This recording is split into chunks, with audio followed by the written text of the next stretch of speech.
رہی تھی یقیناً آئے گا وہ دن جب محشر بپا ہوگا، وہاں نہ باپ بیٹے کا نہ بیٹا باپ کا ہوگا، نہ ہمشیر برادر کی نہ زوجہ اپنے شوہر کی، وہاں دہشت کے مارے بھائی سے بھائی جدا ہوگا، تپش ہوگی بہت سے ڈوب جائیں گے پسینوں میں، سوانیزے پہ سورج جب حرارت ڈالتا ہوگا۔ اعلیٰ حضرت کی نماز چھوٹنا تو دور کی بات، کبھی جماعت نہیں چھوٹی، سبحان اللہ۔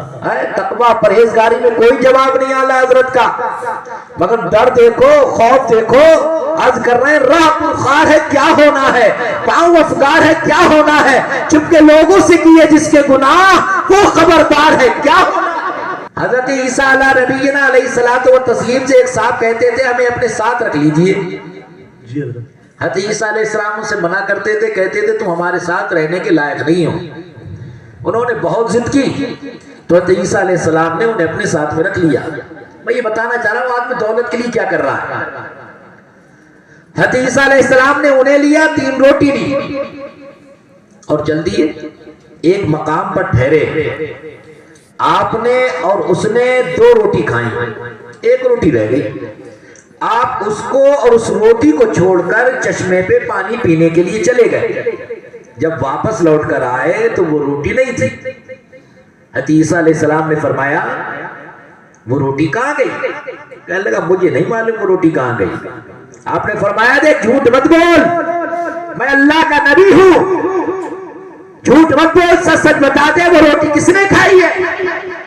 کہنے لگا اللہ کی قسم میرا یقین کرو، خدا کی قسم وہ روٹی میں نے نہیں کھائی ہے، مجھے نہیں پتا۔ حضرت عیسیٰ علیہ السلام نے فرمایا نہیں معلوم تو چل۔ ایک مقام پر پہنچے، ایک ہرنی اپنے بچے کو لیے جا رہی تھی، آپ نے اس کے بچے کو بلایا، ذبح کیا، ذبح کرنے کے بعد گوشت تیار کیا گیا، اس نے اور آپ نے کھایا، آپ نے ہڈیوں کو جمع کیا، قم باذن اللہ کہا، ہرنی کا بچہ زندہ ہو گیا۔ سبحان اللہ۔ آپ نے معجزہ دکھانے کے بعد کہا دیکھ اب بھی بتا دے وہ روٹی کس نے کھائی تھی؟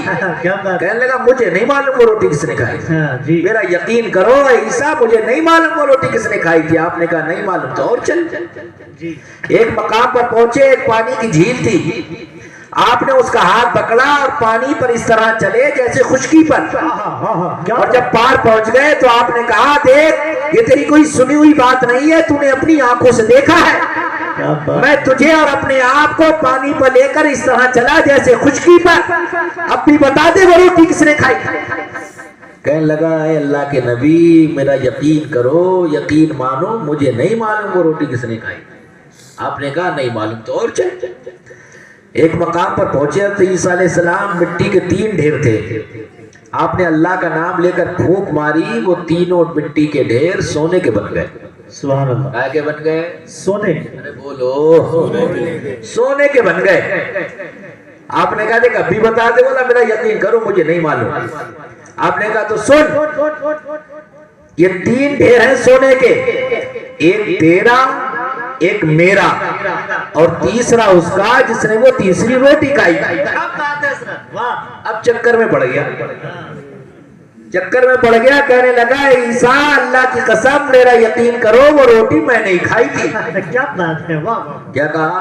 میں نے ہی کھائی۔ دولت کے لیے خاطر کیا کر رہا ہے؟ دیکھ رہا ہے اپنی آنکھوں سے، مجھ سے بھی دیکھ رہا ہے، برابر جھوٹ بولنا ہے، لیکن جب دولت کا لالچ دیا گیا تو جھوٹا بننے کو بھی تیار ہو گیا۔ حضرت عیسیٰ علیہ السلام نے فرمایا ہم تو تم سے پہلے ہی کہتے تھے تم ہمارے ساتھ رہنے کے قابل نہیں ہو۔ آپ نے کہا یہ سونے کے ڈھیر ہمارے کام کے نہیں، یہ تو رکھ، ہم تو چلے۔ آپ وہ سونے کے ڈھیر اور اسے چھوڑ کر چلے گئے۔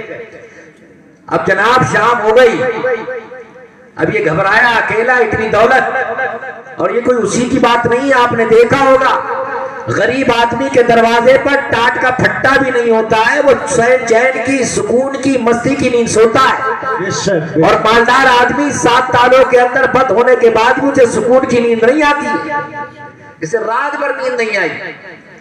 اب جیسے ہی صبح ہوئی تو دیکھا ادھر سے 2 آدمی آ رہے ہیں۔ اب انہوں نے دیکھا کہ ایک آدمی اتنا مال، ایسا کرو اسے مارو اور مال لے لو، یہ بھی بڑا ہوشیار تھا۔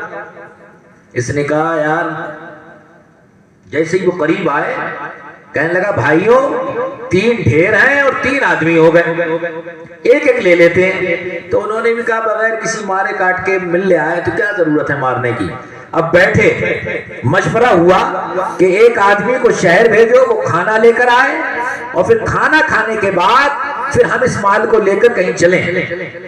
تو جو شہر کو گیا اس کی راستے میں نیت خراب ہوئی. شیطان آیا کہنے لگا محنت تو نے کری, جھوٹ تو بولا, یہ تو بے وجہ قبضہ کر رہے ہیں. ایسا کر کھانا کھا لے اور کھانا ان کے لیے جو لے کر جائے اس میں زہر ملا دے, دونوں مر جائیں گے, تینوں تیرے اکیلے کے ہو جائیں گے. اب یہ دونوں نے تنہائی ملی, انہوں نے یہ مشورہ کیا کہ جیسے ہی یہ آئے اسے مار ڈالو, یہ مر جائے گا, ڈیڑھ اپنے حصے میں آ جائے گا.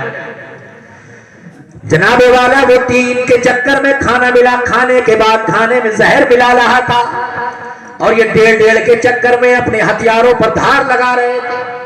یہ کھانا کھا کر کھانے میں زہر ملا کر جیسے ہی وہاں پہنچا, نہ انہوں نے آؤ دیکھا نہ تاؤ, اتنی تلواریں ماری, اتنے وار کیے کہ ٹکے بوٹی کر دی. اب کھانا اب جناب والا تلواروں سے خون پوچھنے کے بعد کھانا کھانے کے لیے بیٹھے تو اتنا کھایا پھر کبھی کھانا میسر نہیں ہوا. آپ خوب سمجھتے ہوں گے کیا ہوا. وہ دولت کسی کے کام نہیں آئی. دولت کمانے والے کا تو پتہ ہوتا ہے, پرتنے والے کا پتہ نہیں ہوتا ہے. تو 3 لاشیں وہاں پڑی ہوئی تھی جنہیں کتے گھسیٹ رہے تھے, کوے نوچ رہے تھے اور عبرت کہہ رہی تھی یقیناً آئے گا وہ دن جب محشر بپا ہوگا, وہاں نہ باپ بیٹے کا نہ